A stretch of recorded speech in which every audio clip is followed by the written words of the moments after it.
Magandang gabi sa inyo mga kabayan. Ngayon magluluto tayo ng bugitis or yung maliliit na bibi. Ang tawag sa amin ito mga kabayan dito, bugitis.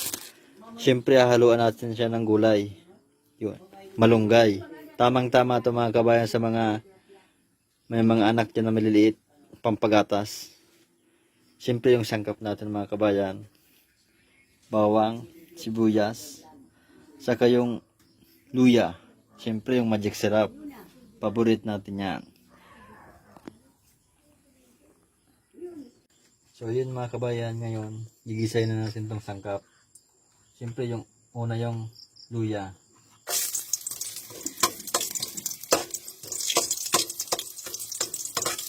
Yan. Tuloy-tuloy na natin mga kabayan.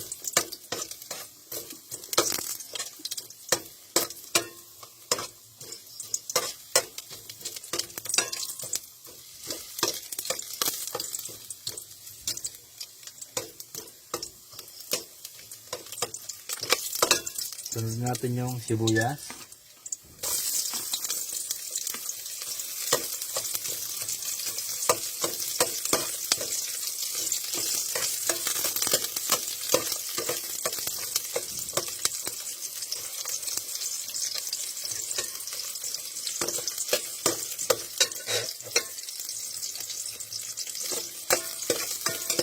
Saka yung bawang.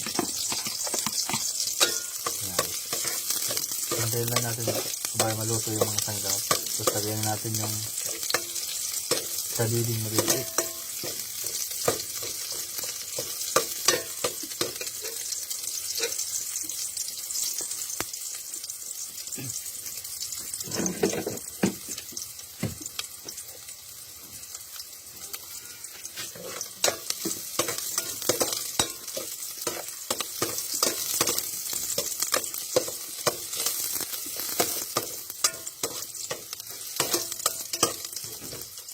Okay, sunod na natin yung kabibi mga kabayan. Yung maliit na ano.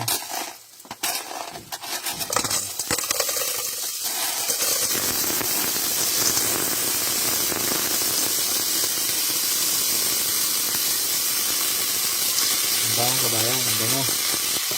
Kaya mga kabayan pala, pag ganyan, huwag niyong haluin kasi hindi yan bubuka. Bawal yung haluin. Ang gawin nyo, lagyan lang yung tubig.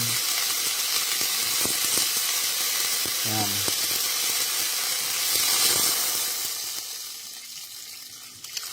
Huwag nyo lang haluin mga kabayan. Sintayin yung kumulo. Pag kumulo na, saka nyo haluin para bumuka na yung mga kabibing maliliit mga kabayan. Yan, hintayin natin mga kabayan kumulo. Tapos lagyan natin yung mga magic syrup sa kayong kunting asin.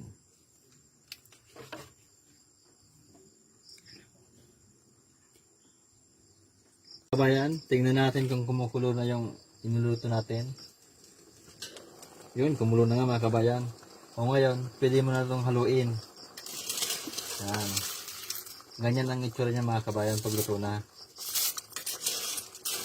Ngayon, lalagay na natin itong malunggay. Yan. Ubos lang natin para masarap. Yun. Sunod natin mga kabayan yung magic syrup, syempre. Yung pasarap ng ulam.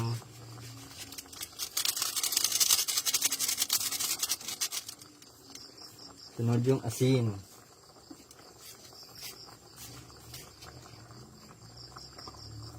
Yan.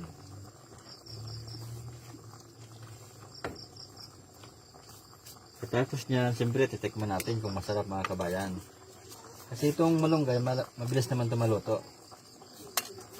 Konting kulo lang ito mga kabayan. Luto na ito eh. Halo-halo. Yan, tikman natin mga kabayan yung linuto nating bugitis or maliliit na kabibi.